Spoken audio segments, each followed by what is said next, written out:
Good morning. Yeah, it is good to be together this morning. Good to be up here again. I am just so excited about the opportunities we just talked about. As Joe said, we are, the heart of our church is really to be a people who live out the mission of God in the world. And that we don't just gather on Sunday and talk about Jesus and then go into our lives and do nothing about it, but that we actually live it out.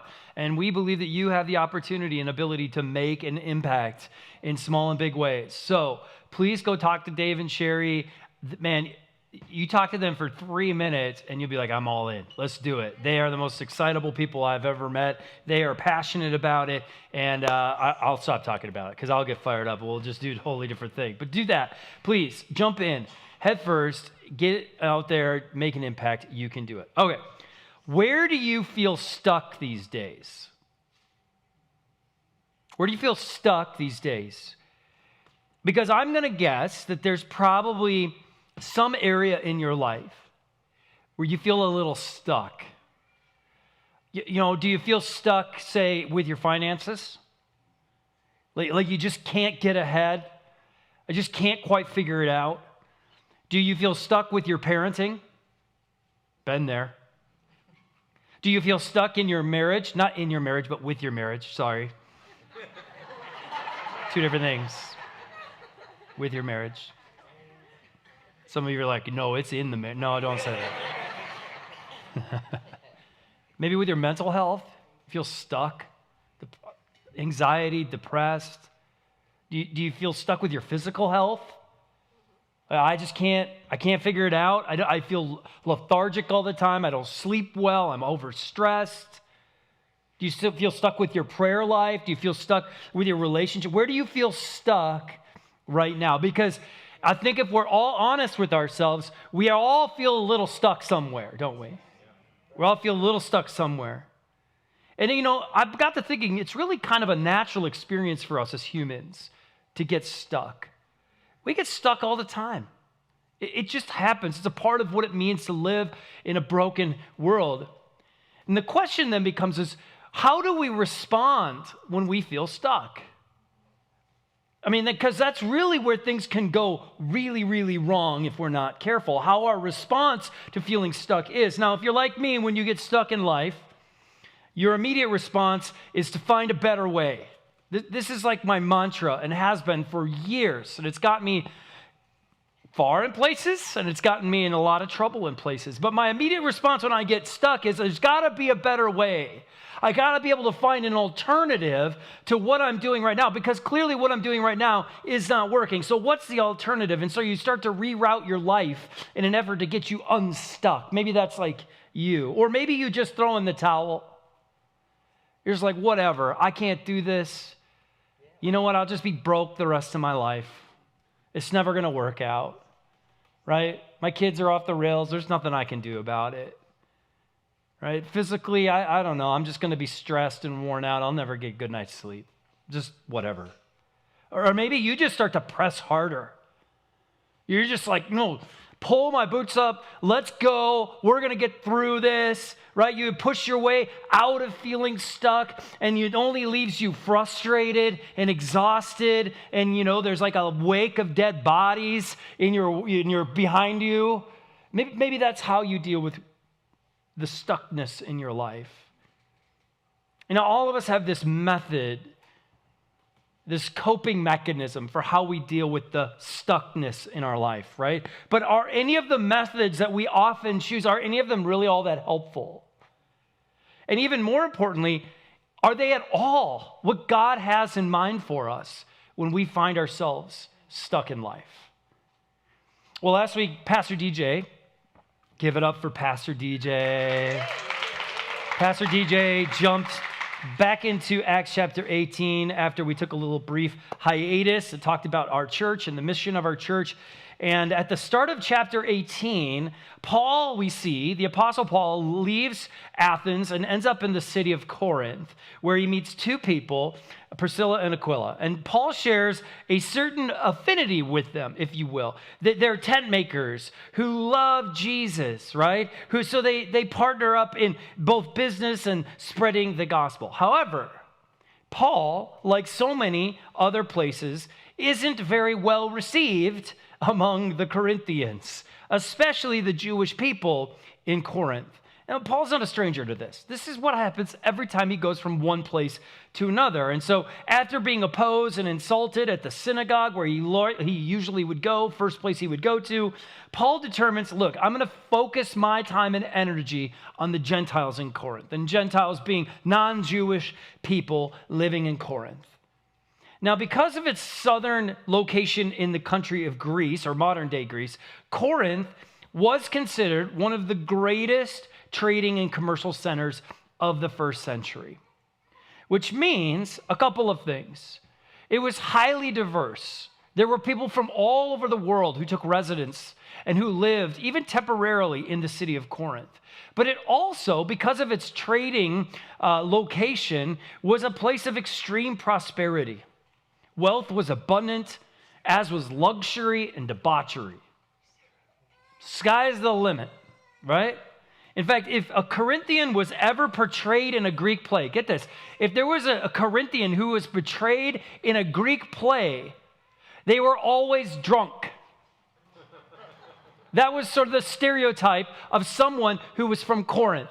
They're drunk, they're debaucherous, they're wealthy, they just love luxury, right? And so this is the world in which Paul is immersing himself in as he gets to know the Corinthian people outside of the Jewish population. And this is in stark contrast to the city of Athens, where Paul just was.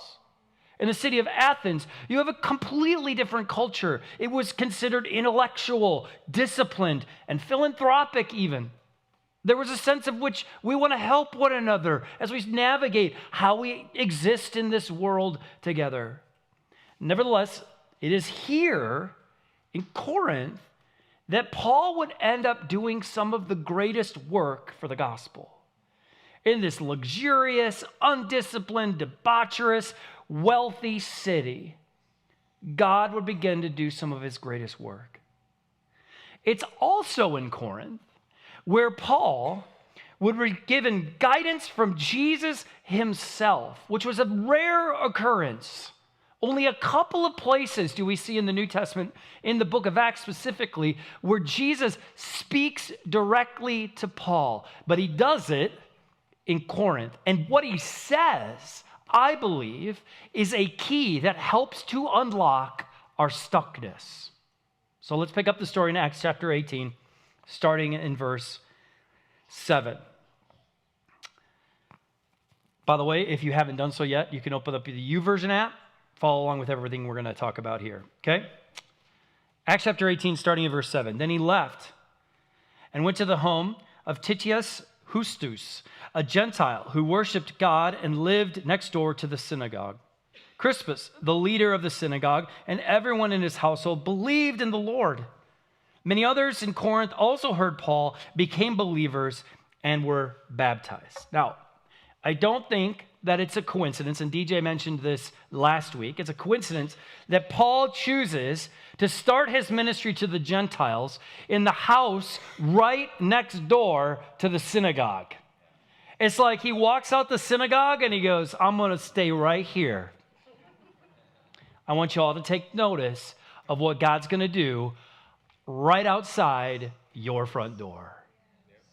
I mean, Paul's got a little sass to him, right? Paul's got a little attitude.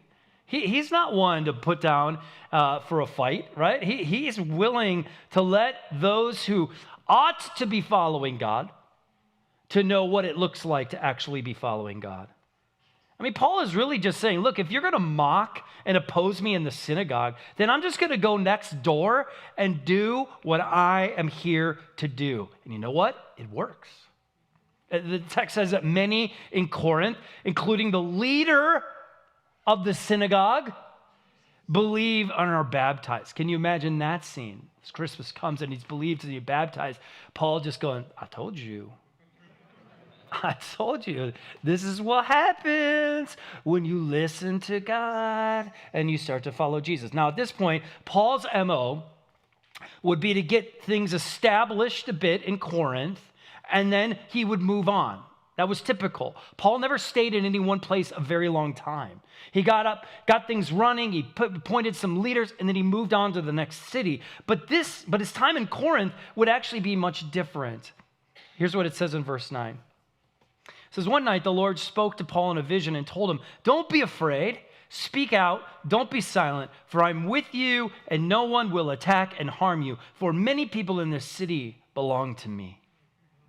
So Paul stayed there for the next year and a half, teaching the word of God. Now, other than the city of Ephesus, Paul would spend the most time in Corinth than any other city he visits. 18 months, to be exact, is about how long Paul stays there. And the end result is that the Corinthian church would become one of the epicenters of the church in the first century. Not only because of what God would do in the people there, but also because of its centralized location within the Mediterranean Sea and the areas surrounding it. And additionally, this is one of the few places, as I mentioned, where Jesus speaks directly to Paul. He doesn't have a vision. There isn't an angel that visits him. He doesn't have some sort of intuition. Luke records that Paul receives a direct message from Jesus himself, who says, I don't want you to be afraid. I need you to speak out, followed by a promise that I will be with you and no harm will come to you. Now look, if Jesus says to you, verbatim, you see him, he talks to you, and he says, go, speak out, don't be afraid, I will be with you, no harm will be done to you. You could probably walk forward with a lot of confidence, right? Yeah. I mean, Paul's like, look, God is on my side. And Paul's known that for a long time. But now the leader of his faith, Jesus himself, has said, look, this is what I want you to do. There are many in this city that are mine, and I want them to become new followers of me. And so don't be afraid. Speak out. I'll be with you. No harm will come to you. Walk in confidence. So Paul does. Paul does exactly what Jesus says. Now, before I move on, I think it's worth noting that this promise that Jesus gives, this instruction and this promise that Jesus gives, especially the promise that no one will harm you, is not something Paul has received previously. Quite the opposite. Okay? Paul has been and will be harmed in some of the most unthinkable ways. He'll be imprisoned. He was imprisoned. He's beaten. He's tortured. You name it, it happens to Paul. Harm and Paul are like synonymous with each other. They just go hand in hand. Paul's entire life, for the most part, was a harmed life. So for now, though, Jesus says, look, Paul, for this time, I need you to do this like you've never done it before. And I am promising you, no harm will come to you. Put yourself in Paul's shoes for a second. You've been from city to city for years, and every time you talk about Jesus, somebody harms you. Right? So it's easy for us to go, well, yeah, walk in confidence, Paul. Like, Jesus has got your back, and he's going to do that. But also, this is an odd promise from Jesus to someone who has spent the last number of years being harmed because he speaks about Jesus. And yet Paul does what he says, and here's what happens. Verse 12. But when Gallio became governor of Achaia, some Jews rose up against Paul and brought him before the governor for judgment. Not a good start to Jesus coming through on his promise. Same story, different day. Paul speaks out. He's not afraid. Boom. Some of the Jews rise up against him, and they bring him before the governor for judgment. Now, they're not bringing him before the governor so that he can just get to know the guy, right? They're bringing him there because they want some harm done to Paul. I mean, this is the same scenario that happens in every city Paul visits. He talks about Jesus. People don't like it. They rise up and they try to get him imprisoned or killed. It's just set on repeat one, you know? Like it's the same song, just a different day. And Jesus just gave this promise to Paul that no harm will come to him. And yet here he is again. Here he is again. What will happen? Verse 13. They accuse Paul of persuading people to worship God in ways that are contrary to our law, which, by the way, the Jews were always trying to utilize the Roman law as a scapegoat for imprisoning and beating Christians, even though they themselves didn't abide by most of the law that the Romans gave, right? Verse 14, but just as Paul started to make his defense, Gallio turned to Paul's accusers and said, listen, you Jews, if this were a case involving some wrongdoing or a serious crime, I would have a reason to accept your case. But since it's merely a question of words and names in your Jewish law, take care of it yourselves. I refuse to judge such matters.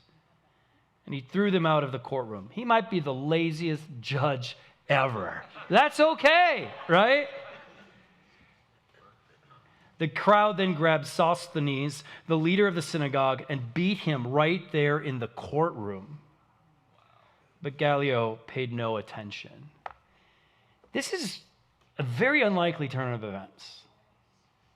Paul doesn't even have a chance to make his case and his defense before Gallio and the court, right? In case it's not clear, this is not typically how things work out for Paul. This is quite the opposite. Paul is usually tried and then imprisoned and then beaten. Never is he just let go. The case is never just thrown out and then they grab the synagogue leader and beat him. That never happens in Paul's life. So let's go back. Paul receives an instruction. Speak out, don't be afraid, followed by a promise from Jesus. I will be with you, and no one will harm you. Now, being the faithful follower that he is, Paul does as Jesus asks. He just does it. He speaks out about Jesus. People respond in faith. They believe. They're baptized. They're born anew into this new community called the church. But just as it always happens, Paul still lands in hot water with the Jewish and Roman people in Corinth. Now, I want you to just, for a minute, put yourself in Paul's shoes. What is going through your mind as you stand on trial again? I mean, it would be incredibly tempting to doubt the promise of Jesus in that moment, wouldn't it? Do you think that Paul feels a little stuck in this moment? I did what you asked, God. You made this promise, and yet here I am.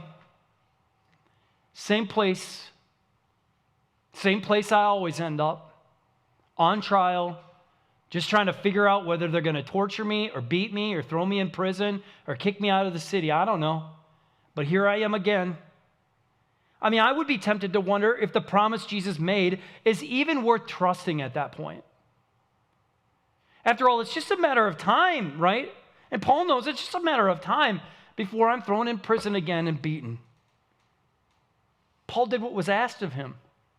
He followed through on his end of the bargain. He spoke out. He relied on the promise Jesus made that he would be with them and no one would harm him. But now here he is, stuck in the same position he seems to end up every single time. He seems to be stuck between that instruction and that promise. And I just want to pause for a second here.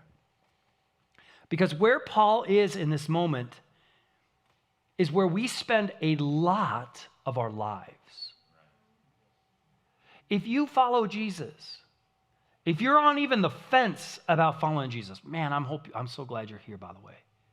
If you follow Jesus, you will quickly realize that so much of your life is spent responding to Jesus' instructions and waiting to see the fulfillment of his promises.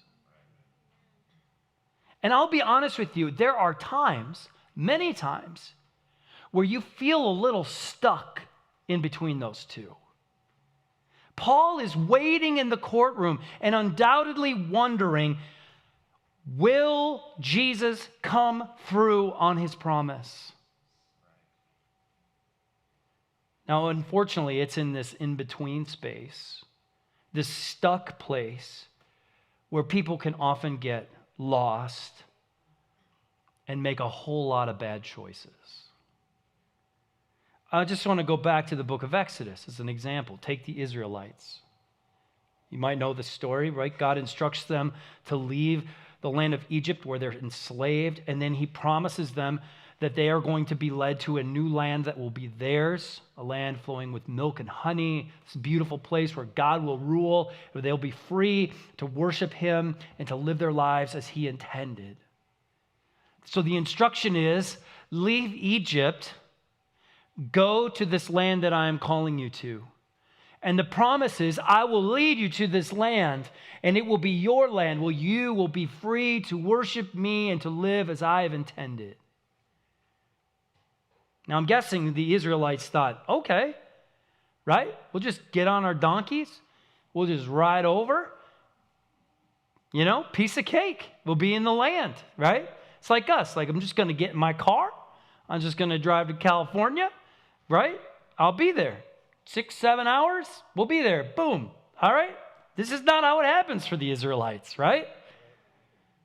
Now, to be fair, a major part of the major delay that they run into is because when they get between the instruction and the promise and they start to feel a little stuck, they make all sorts of bad decisions. And how long do they get stuck there? 40 years, right? Man, I'm 45. That's a long time, right? That's a long time to be stuck. And you know what? I'm guessing that some of you in this room, you have felt stuck for 40 years, maybe longer. So much of our lives are spent between the instruction and the promise. And when we get stuck between those two, how we decide to behave, how we respond, is the most important decision we can make. Now listen, our world, you know it, I know, is becoming more and more instantaneous. Communication, shopping, news, music, entertainment, it all happens in an instant. No waiting, just respond and deliver, right? Push a button, you got it, right? I ordered something from Amazon the other day, it was there in 30 minutes. How did they even do that? Are they just waiting outside my door, right? Like, here's your windshield wipers, right? Hi, here. I don't understand it. I don't need to understand it. Now, I'll say this. I love it. It's the most amazing thing in the world. Like, I can go on my Spotify account. I can listen to any song ever written in the world at the touch of a button. That's amazing. But here's the problem. When it comes to our faith, things are rarely, if ever, instant. And the time between our response to God's word and his instructions and the fulfillment of his promises, they are rarely, if ever, instant. They take weeks, months, years, and in some cases, they don't even happen during your lifetime. Moses, who led the Israelites that 40 years, you may know this, he never stepped foot in the promised land. He got to see it from a distance, but he didn't actually lead them there. He spent his whole life between the instruction and the promise, and it wasn't until he died that the promise would be fulfilled. Now, we are careful. We can easily begin to appropriate the speed of our world to the methods of God. In other words, it can be easy to look around and see the world moving at light speed and wondering, God, are you going to keep up? Are you going to keep up around here? I'm a little stuck. Could you move it along a little faster? Could you move at the pace of Amazon, please? Yeah. Could you move a little faster? And when he doesn't, the temptation to bail the temptation to look for an alternative, the temptation to push a little harder becomes stronger and stronger and stronger. And so as Paul sits before the court in Corinth, it's safe to say he's wondering if Jesus is going to come through on his promise. I've been here a year and a half. I've been doing exactly what you said I would do. And now here I am again, stuck in this courtroom, just awaiting my punishment. But he trusts, I think, Jesus more than we might expect. Because, see, he isn't willing to allow the circumstances that he finds himself in, even the fact that he's very well stuck where he is, to derail the promise he received from Jesus. He isn't willing to allow his stuckness to determine his next steps, only the promise. I'm willing to bet that most of us are sitting in the court of Corinth for one reason or another right now. And you've responded to the call of Jesus in your life. You've responded to some of the instructions he's given you, and you're waiting for the promise to be fulfilled. And you feel stuck there, wondering, God, will you come through? And what you said is true. To which I think God is going to call us all to this morning. And I think Paul exampled for us 2 words that we can continue to remind ourselves when we feel stuck. Respond and remain. Let me explain. When we feel stuck, the call on our lives is to continue to respond to the instructions that God has given us, to not bail on it. One pastor says that obedience is the key to unlocking the promises of God. Paul continues to respond to the instructions of God, regardless of when or if the promise comes in his lifetime. It's obedience at its greatest level.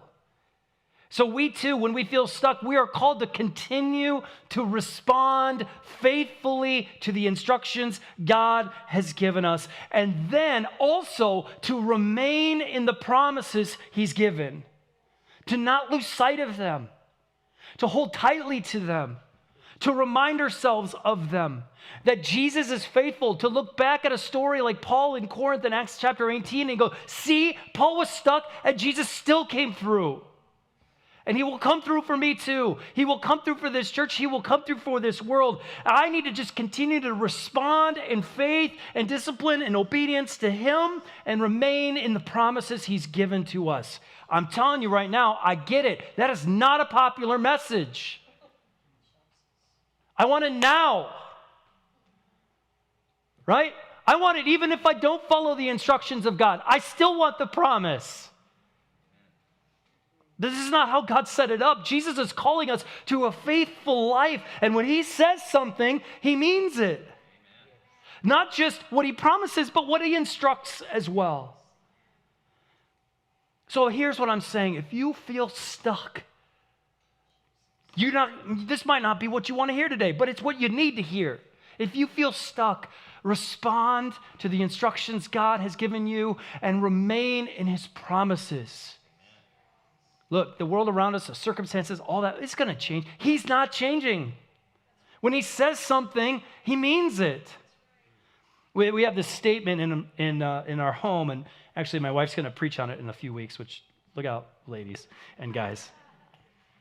We have this statement when God comes through, and we'll just say to each other, it's all true. It's all true. Like he said it, and he meant it, and he did it. And maybe it wasn't in my timing, and it wasn't instant, and he didn't bring a box to my door, but man, it's all true. No, maybe you're a parent, and you have responded to the instruction to raise your child to love and follow Jesus. And yet you look at what's going on, and you see that the promise that he's given you has yet to be fulfilled, and you're wondering if God's going to come through on his promise. And you feel stuck in that. And that's a real valid experience. But can I offer to you what Paul experienced and what Jesus calls us to respond and remain, to continue to respond as a parent who loves their child. and to remain in the promise that he has your child. Even when you're at a place like Paul was, wondering if things will ever come true. If you're a parent, the best advice I can tell you as you get through these years with your children, even as they get into their young adult years and their aged years, that you respond and remain.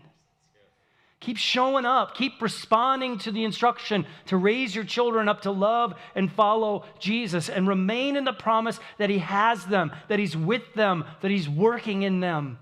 Even when it looks like they have lost their minds and they continue to do exactly the opposite of what you would hope they would do, keep responding. Don't throw the towel in. Don't press too hard. Don't look for an alternative. Just keep responding to the instructions of God and remain in the promise he's given you. Amen. Teenagers, I know you're in here. Keep responding to the instruction of Jesus to follow him. And remain in that promise that those who do truly find life. Even when the days get dark and things get tough and pressures mount to bail, keep responding, teenagers. Keep remaining. It is well worth every moment that you do it. With your finances, keep responding to the instructions of God. Get out of debt. Save for your future. Be generous. Give your tithe, and then remain in the promise that he gives in the book of Malachi, that the floodgates of blessing will be open to you. Respond and remain in that promise. With your marriage, keep responding to God's instruction to selflessly serve the other and honor them. Refuse to allow the selfishness and the bitterness to take root in your marriage. And even when things get tough, remain in the promises of God, that he is using your marriage to point others to himself. Are you getting this? Yeah. Respond and remain. Respond and remain. It's the life of someone who follows Jesus. It's the key that unlocks our stuckness in life. It's not some supplement, right? It's not some TikTok influencer. God forbid. It's deciding I'm going to respond to the instructions, the timeless instructions that God has given. And I am going to remain in the promise that I know will come to pass because he is faithful and good.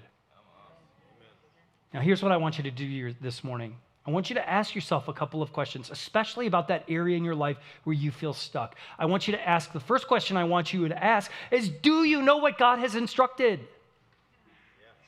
Do you know what God has said about your finances, about your marriage, right? About your health, your physical, your mental, your emotional? Do you have any idea what God has instructed? And if you don't, there is a place you can find it. It's called the Bible, right? And look, I get it. You're like, there's a big book. There's this other place called Google, and it is massive. And you can just search things. What does God say about my money? Now be careful, okay? I'm not saying just like whatever, but be careful. But you could learn this, what he has instructed, how he has set this thing up. And then I want you to ask yourself, the other question was, do you know what God has promised? Do you know what God has promised about your children? Do you know what God has promised about your marriage when you respond in faith to his instructions? Do you know? Now, we got to be people of the word. We got to know what God has instructed. We got to be able to know what God has promised if we want to respond and remain in those things. Keep responding. Keep listening to instructions. Keep remaining. Let me leave you with these words from Jesus, because I believe it articulates so well what Paul was going through in Corinth and what Jesus is asking us today. This is a promise, by the way. But it's also sort of covered in instruction. Jesus says, yes, I'm the vine and you are the branches. Don't get that mixed up, by the way. Those who remain in me and I in them will produce much fruit. For apart from me, you can do nothing. You hear that? What do you mean nothing? Yeah? Anyone who does not remain in me is thrown away like a useless branch and withers. Such branches are gathered into a pile to be burned. But if you remain in me and my words remain in you, you may ask for anything you want and it will be granted. When you produce much fruit, you are my true disciples. This brings great glory to my Father. Let me read verse 7 again. But if you remain in me and my words, my instructions, my promises, remain in you, you may ask for anything you want and it will be granted. You want to get unstuck? Respond and remain. Respond to his instructions. Get to know what he has said. Allow it to unlock the key. The key that unlocks the promises of God. Respond and remain. Let's pray. God, thank you so much for this word this morning. Thank you for the example of Paul. I can hardly imagine what it must have been like for Paul to sit in that courtroom and wonder, here we go again. And I think I'm selling Paul short a little. I'm pretty sure, God, he had not lost his confidence in that moment, but I know that I sure do. And so for all of us in this room who feel stuck, God, I pray that even right now, your Spirit make it very, very clear as to the instructions we have been called to respond to and the promises that you have given us. Lord, that we would choose to remain in you and allow your words, your instructions, and your promises to remain in us. God, that we wouldn't throw the towel in, we wouldn't look for alternatives, we wouldn't just try to push forward on our own, but instead that we would respond in faith to your instructions and hold tightly to the promises that you've given us, because in the end, it's all true. It's all true. Thank you, Jesus, for walking this earth and showing us what this looks like. In the hardest moments of your life, as you walked to the cross, you continued to respond to the instructions of God and remain in the promises he'd given. That through your death and your resurrection, this world would be redeemed. And so may we follow suit with you. May we walk in your footsteps as we seek to remain in your promises and respond to your instructions, Jesus. We will pray this in your name. Amen.